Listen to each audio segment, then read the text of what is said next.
Welcome to Peace Freaks, a parenting and family podcast for the freaks, geeks, nerds, and weirdos, the outcasts who went on and had their own. We're used to being the exception to the rule, so come along with us as we try to also live exceptionally. We're here to help make you the best version of your freaky family. Welcome, everyone, to another episode of Peace Freaks. I'm Nikki P. here as always with my lovely wife and co-host Lizzie. How are we doing there today, babe? Not bad. I'm glad to hear you're not doing too bad. We are here yet again with episode number 130, I believe. Another journey into parenting for the weird people. Mm-hmm. Why don't we start this off like we like to start off every episode, and let's do a rundown on what we've been reading, because that's kind of something I like to talk about. Do you even remember what was on this list? Because I do. I don't remember what was on the list at that time. No. So we've been trying to record this episode for weeks now, and let's just say life has presented some challenges. Mm-hmm. As it does. Things going on at work. I will no longer be working that job. In a few months, I guess. Yeah, there's that.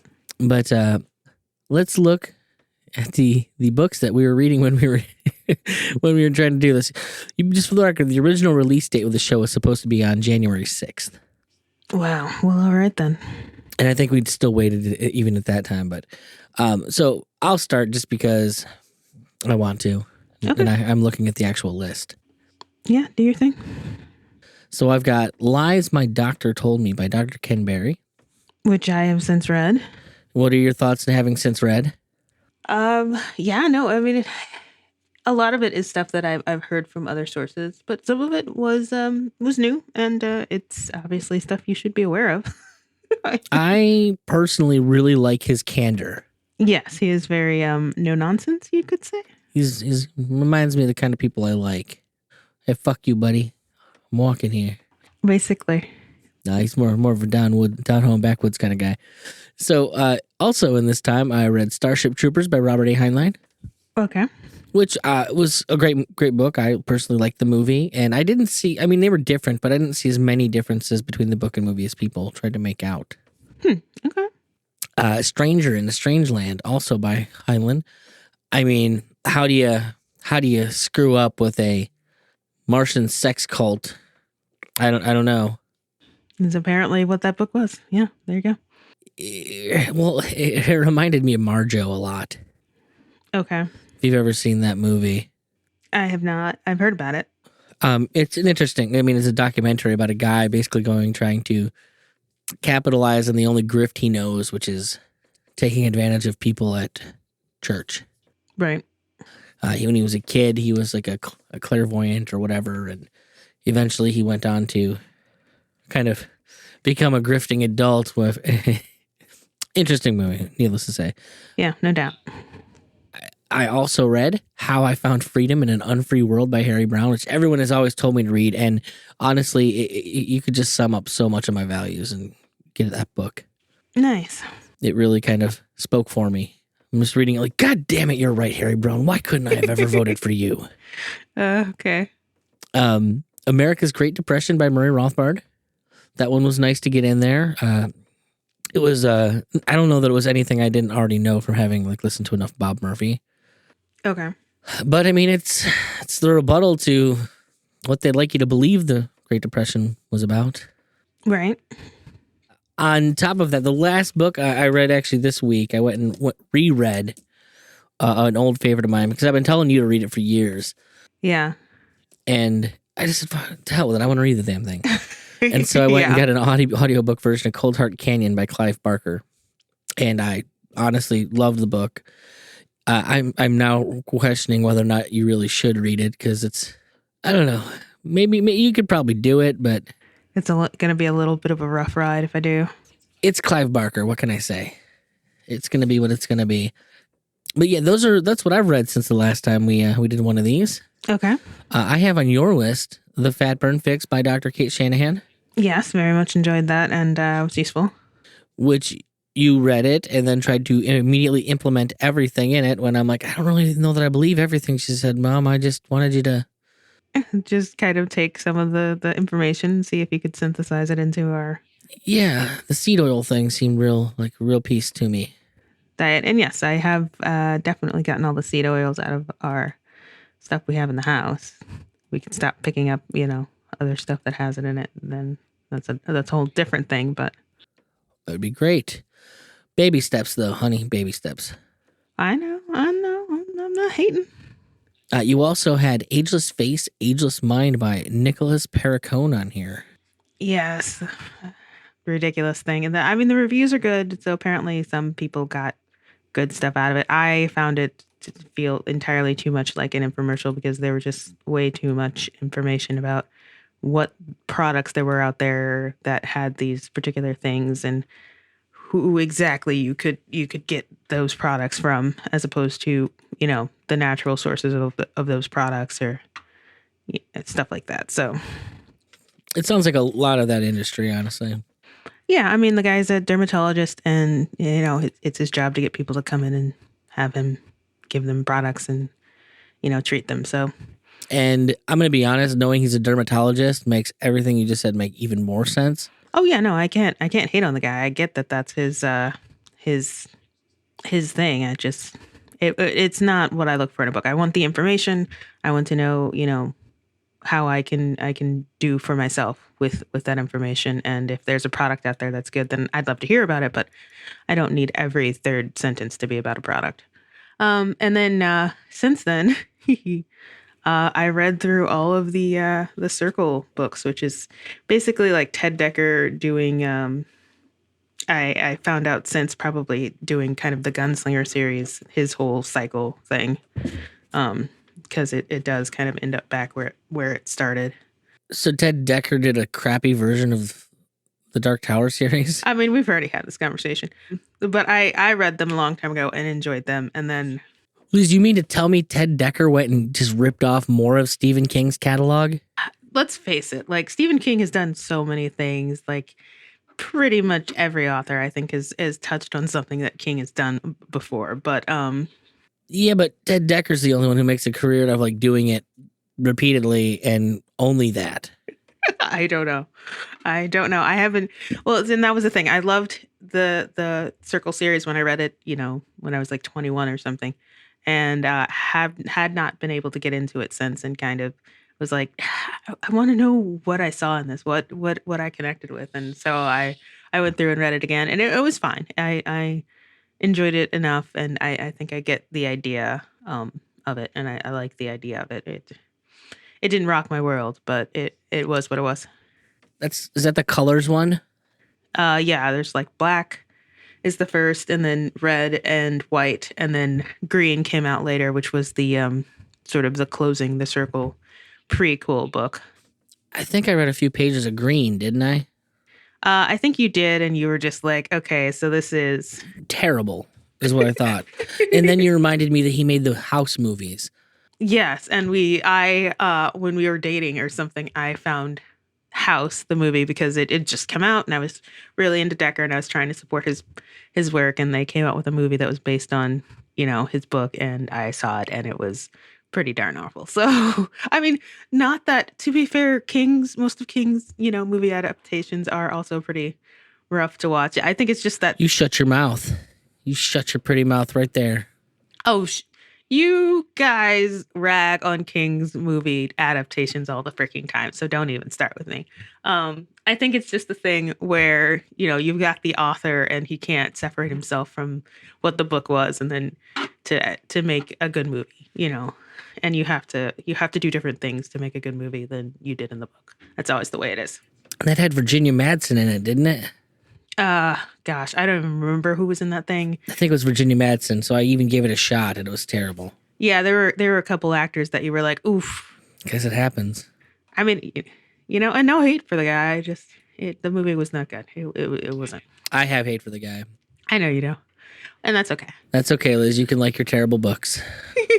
I do not dislike you for that. Makes me question a few things, but. So, how many books are in that series? So I can put them all in there when I go and.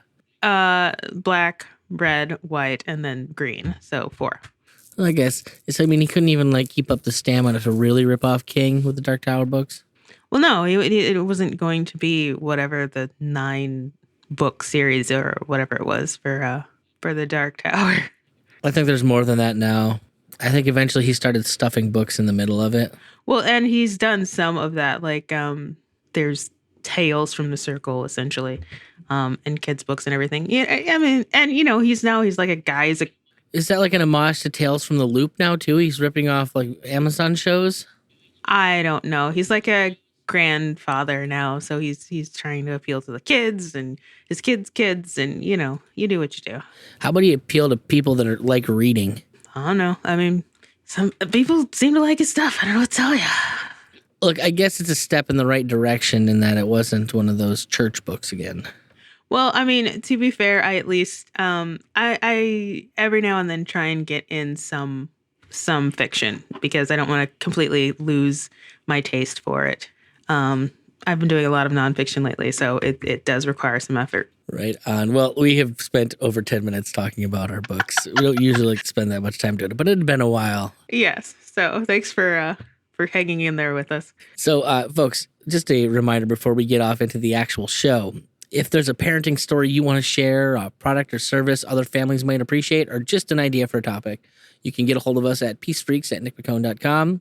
And we look forward to hearing from you so we can get a little more direction in things. I'd like to really get some. I guess we got a bunch of fun episodes recorded right now, a bunch of interviews lined up, backed up, and I'm really hoping to get this thing rolling back again. Kind of took January off. I've been actually sleeping more. Interesting. It's like taking care of his health or something. Like what? I wouldn't go that far, but I've been sleeping more. Good podcast or sleep. I guess we take the sleep maybe. So we're going to listen to this next song and we're getting into today's episode, which is, strangely enough, about testosterone. Where are we going to take this, Liz? About to find out. All right. It takes my mind from me. Your skin's milky white, and the way your hair hangs down just makes me wanna cry.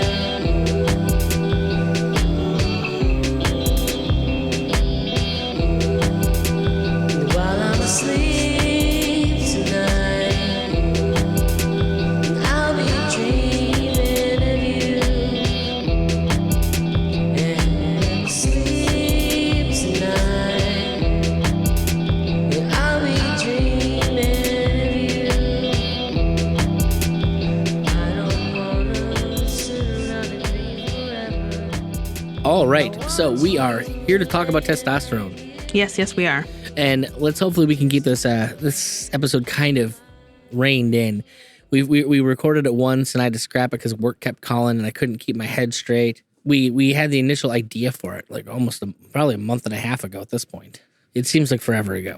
But we were watching some funny Key of Awesome videos, Right. and then the Key of Awesome videos turned into somehow YouTube said, "Oh, well, you want to watch Ariana Grande videos." Well, there was an Ariana Grande parody, so it kind of sort of made sense. But the song was 34 plus 35. It was, and I'm not gonna lie, I do enjoy the song as far as like songs go. Got a nice beat. It is definitely not Liz music. No, it's whatever. But I mean, it's whatever. It's also not something to put in front of your children, would be my thoughts. Well, I mean, it is.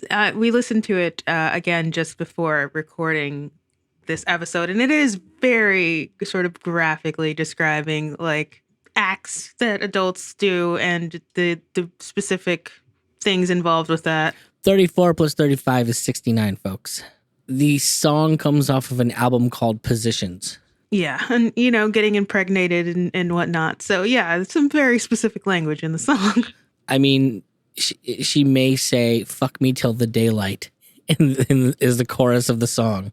Yeah, so it's There's a part of me that's like, look, she's a grown woman now. She can talk about that. And I don't know. I've never seen Ariana Grande that way. She just looks too fucking young. It's not my thing. Yeah, which is always a kind of a weird thing, but whatever. Even when I was young, I wanted moms. I wanted women that looked like they had kids. Yeah, that's your whole deal. So Yeah, it's my kink, whatever. But this whole thing it got me thinking. I'd been having a couple conversations that week with one of the guys at work, specifically about like things that we were seeing out of the younger generation, and then how those things kind of lined up with some other things that I'm aware of. And his point, he was making note. He's like, dude, it's like none of these kids, like, he's like, when I was a kid, I got a job, wanted to get a car, wanted to go do something to get girls, and like, wanted things for myself. He's like, if I was at the convenience store, it's because I was trying to sell drugs so I could buy something else. Yeah. And he's like, but the kids now, they're just hanging out at the convenience store because they hang out at the convenience store. It's not the same, And then I was thinking about this article, thinking about some articles I'd read specifically about like testosterone in men, and I'm thinking like, okay, so you got this Ariana Grande video, which is frankly one of the most hypersexualized videos I've ever seen in my life. Yeah. Maybe next to Doja Cat's "Say So," which is also a wonderful song, by the way. Sure. But there's a lot of, it's not really nudity. It's very suggestive though. Oh, I mean, you listen to the lyrics. It's not suggestive. It's just straight up laying it out there. You look at WAP, wet ass pussy. Like, Right. this is where the music is. This is the state of music right now. Right. And then there's actual scientific data that people in general are having less sex than they've ever had before. So we have a hypersexualized media and people not actually having sex. Mm-hmm. And you have to wonder, like, so why is that? Like, what's going on here? Is like all of the sex around them not making them want to fuck? I've always been someone that really wants everyone I know to be having a really good sex life. I don't care if it's my parents, if Irma someday will help her to have a good sex life with somebody, and I don't have to be anywhere near it, but I hope she does. The idea of people not having fulfilled sex lives literally hurts me to my soul.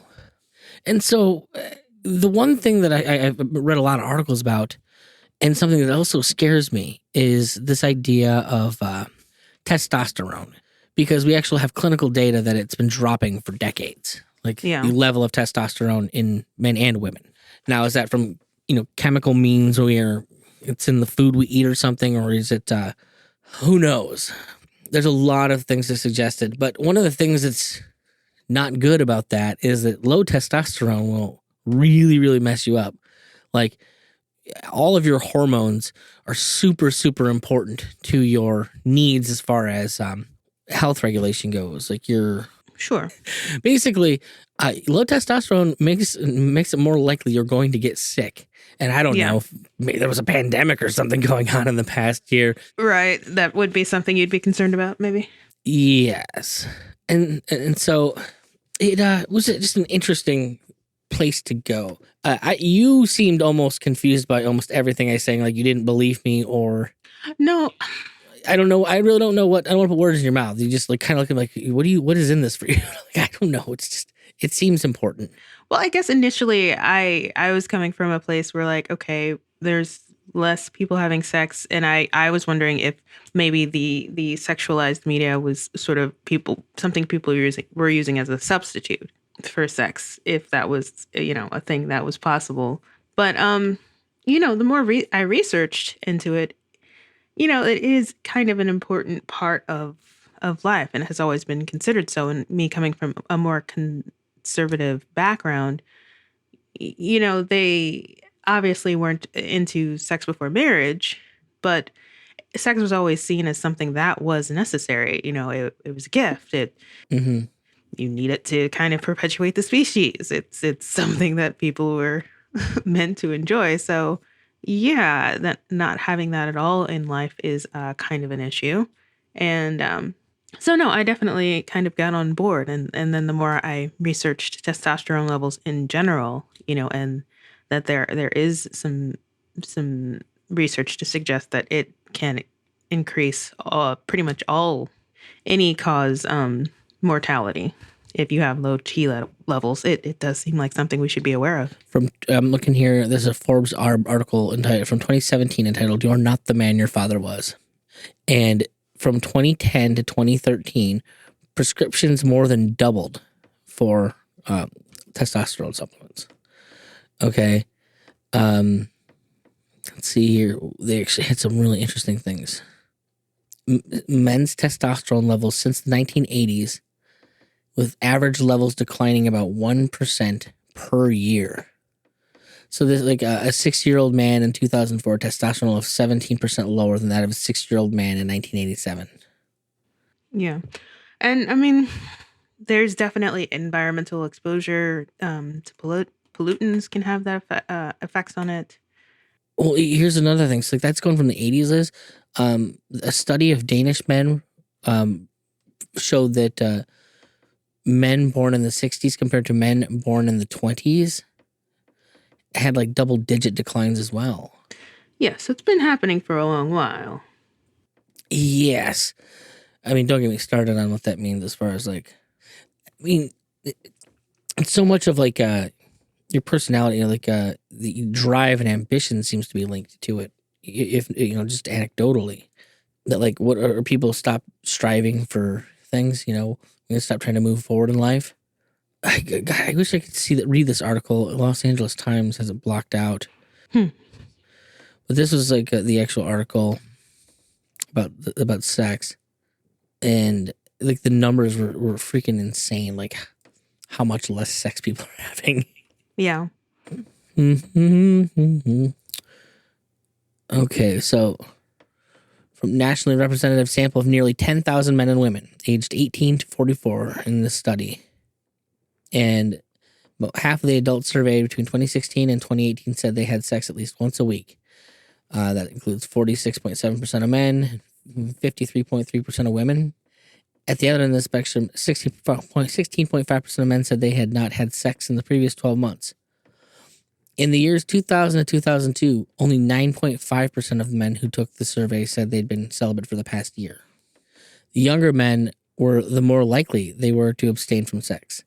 In 2016, 2018, 30.9% of men between the ages of 18 and 24 said they hadn't been sexually active for at least a year, compared with 18.9% of men who were surveyed in 2000 to 2002.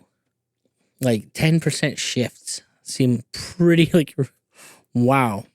For men between the ages of 25 and 34, the proportion who went at least a year without sex doubled from 7% in 2000 to 2002 to 14.1% in 2016 and 2018. I mean, it's no, what's crazy is that for the most part, women seem to have maintained pretty steady. Mm-hmm. Men, it mostly has affected young men. Women don't have, from our understanding, women don't have the same amount of testosterone in their system, but it is important towards the regulation of their immune system. So, I don't know. It was just frightening. What kind of guy is Irma going to end up with? Guy doesn't want to touch her. Does that sound like the life you want for our daughter Irma or for Liz? I mean, no, but I am wondering if it made me wonder if it had a lot to do with the culture. I mean, you talk about being concerned as a young person about being considered a rapist because you were interested in having sex with a woman. So, I was terrified to talk to women for most of my life because I guess maybe I was an early adopter of the mentality of the social justice left when it comes to this, and so I just assumed that every woman would change their mind, and so I just assumed that every woman would change their mind off of anything I said, and I could be accused of rape for talking to them. So I just never did. It was very uncomfortable, and I have like periods longer than a year between sexual experiences. We'll just say like I've got like 4-year droughts in my wheelset in my like 20s and 30s. I'll say my 20s. My 30s have, I think, been all with you. So yeah, that's we've fair. never gone that long. We'll say that much. Yeah. So it was just a really, really interesting pieces of information. Mm-hmm. Again, an article in Urology Times that testosterone deficiency has a prevalence of 10 to 40% among adult males and 20% of men aged 15 to 39. That's it seems so crazy. Like, how many things do you know of that affect 20 to 30 to 40% of the population? I mean, well, and there's that obesity connection. Yeah. Yeah. That Is that why I have difficulty sometimes, Liz, being a fatty? Well, no, I'm just saying, it has become more and more prevalent as the years have gone on. It certainly has. And it does, they saw, 2 and 3 times increases in T levels in people who lost, those. I do know that every time like I've gone on a diet, I do feel more virile, even pretty quickly, like within a couple weeks, like I'm really ready to pound it. Yeah. So, and there is that connection with estrogen production and fat. So, unfortunately, there's a possibility that that has something to do with it. So, I guess to close this out so we don't make this episode too long, it's already longer than I think it needs to be. I wanted to take a look at this. We found an article on Healthline that actually had 8 natural ways to increase testosterone level, which basically, from what I remember perusing this list when I looked it up, was basically like the general make yourself healthy list. Right. It's all. Number 1, exercise and lift weights. Number 2, eat protein, fat, and carbs. 3, minimize stress and cortisol levels. Right. You know. Get some sun or take a vitamin D supplement. 5, take vitamin and mineral supplements. Get plenty of restful, high-quality sleep. 7, take some of these natural testosterone boosters. What do they got here? The herb with the most research behind it is called ashwagandha. Do I need to make the joke? I don't know. What's the joke? The Africa joke. Oh, I don't know anything about the Africa joke. No, I mean, that's just the joke. Like, of course it comes from Africa. Oh, okay, cool. Which I'm assuming based on that spelling that's where that's from. I have no idea. In healthy men, it increased levels by 15% and lowered cortisol levels by about 25%. So that's pretty useful. Number 8, follow a healthy lifestyle and avoid estrogen-like compounds. So stop eating soy. And using, I don't know, plastic, basically. Yeah, so I guess the moral of the story is, oh wait, just be healthier. Yeah. Seems like they could have just shortened the whole thing to be healthier. What is this, a fucking listicle? I mean, probably. Is Healthline making listicles for me now? I think that's all Healthline does is just give you things to come up with in your Google search. Also to be noted is that like decline over your lifetime is a normal thing starting from like age 25 to 30. Sure. But, you know, it also seems like those are the times you stop doing all of those above things. You start working jobs and you gotta sleep. Like, it's just, okay, so be healthier. That's all you can do for everything. Every problem out there, folks, just be healthier. Basically. Good Lord. So, well, anything you wanna get in here last, Liz, before we move on to our closing? Mostly just like we wanted to have this conversation because it came up, and I know we didn't come up with like a succinct commentary on it, but if you have any thoughts about it and you want to talk about it, we'd love to kind of continue the conversation. So hit us up. It's something that kind of popped into my head. Like, how are these weird things all connected? Yeah. Is Ariana Grande the problem? Please just give me a reason to think she's a problem. Somebody. All right, let's listen to this song and we'll get into our outro.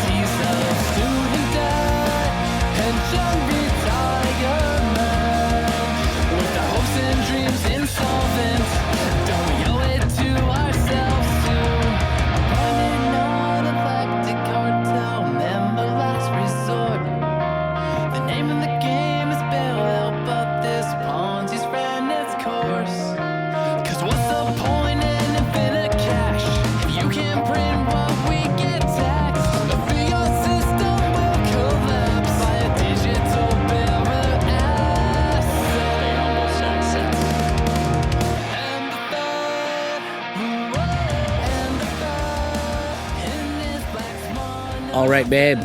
Okay. So, what do you got for us in the gardening front? What's going on? Winter sowing has begun. I actually have seeds in bottles and bottles in the yard, and we never really. I mean, we got a big snowstorm, and then it was kind of cold. I guess it is still kind of cold, but like it has not been anywhere near a brutal winter season thus far. So we decided just kind of go ahead with the winter sowing. In fact, you were just like, yeah, Liz, this is about as much winter as we're going to get. Just put seeds out there. What are we waiting for? I mean, I could be wrong. We could get a lot more winter, but I mean, so if shit dies, then... Yeah, then we'll... Plant more shit? Plant more shit like later in the season like we would have anyways. I mean, you told me those things are supposed to be okay in snow anyways. Yeah, no, that's what they're designed for. That's what the YouTube videos would suggest. And we shall soon see. So that's going on in the garden front. And as far as the homeschool, we're back in business, as it were. We've been going through and not really playing catch up, but just kind of getting back on track with what we'd planned. We'd planned to take the peak season off, and the kids finally kind of getting that idea through her head, like, oh, I've got X number of worksheets for this particular class, mostly math and science, to do this week, and if I rip through these worksheets on Monday, then I'm done for the week and don't have to think about it anymore. So pretty excited that she's kind of gotten the hold of that. I'm pretty excited. Work smarter, not harder, kid. Yeah, pretty much. I'm not going to give you busy work. Fuck that noise. So I saw you've been updating the Evernote that has all the homeschool stuff in it. I have indeed. Getting all of the stuff from last semester in finally. Yeah, well, we had that period where like I was having phone issues, and so updating with photos was an issue. But yeah, we're getting all of the blanks filled in, and we'll be ready for our assessor to come through and assess when that time comes. Or hopefully never. That'd be great. Well, I mean, you the legal whatever jargon suggests you're going to have somebody look at it, but we get to choose the person. Is the way that we're going to do it. So okay, we'll be following through on that. Right on. Well, having all that out of the way, folks, if you like what's going on, head on over to peacefreaks.com. Check out the website. We have links to all kinds of different stuff on there in the show notes. There's links to connect with us on the social networks that we're on. That list is decreasing by the day because I'm just tired of the nonsense. I personally am hanging out on MeWe with the Jack Spearco people a lot. But other than that, there's always peacefreaks@nickmccone.com. You can always get a hold of us there. If you like the show, please hit subscribe in the podcaster or podcatcher of your choice. And if you want to help spread the word, you can like and share on the preferred social network of your choice if you're still there, because the algorithms don't just give us organic traffic or anything like that. And if you want to do one better, you can go and rate and review us on iTunes, because that apparently helps other people see us. I'm terrible at the marketing of this, I guess, is the bottom line. We will get there. Yeah. So last, if you've been a longtime listener and you want to help us out and give us a few pieces of gold or a few pieces of Bitcoin, whatever you want to give to us, you can head on over to upgradetheshow.com, which will help us offset the cost of running it. And after that, will help us do some advertising to help grow things. Because, no organic traffic means we're going to have to actually pay money to get people to see it. Like at Facebook, people only see it if you pay Facebook to let people see it. And not very many, I'll be honest. The return on investment seems pretty silly, to be completely honest. I mean, Facebook is Facebook right now. So. God damn it, I want to grow the community. I want there to be more of us freaks with kids out there talking to each other and finding out how we're doing this life. Sure. So I'll throw it in there. If you go and give us a review, send me a copy of it at peacefreaks@nickmccone.com. And I will give you a shout out on the show. And that shout out can be attached to anything you want it to be attached to. If you want to promote your own business, by all means, throw it on there. So otherwise, go out, have a nice day. Take care of the little ones. Make the next generation cooler than the last one. Thanks, guys. Peace.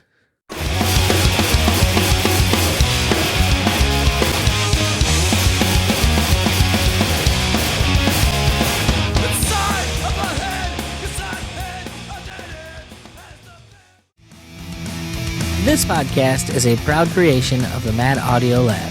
For more information, check out madaudiolab.com.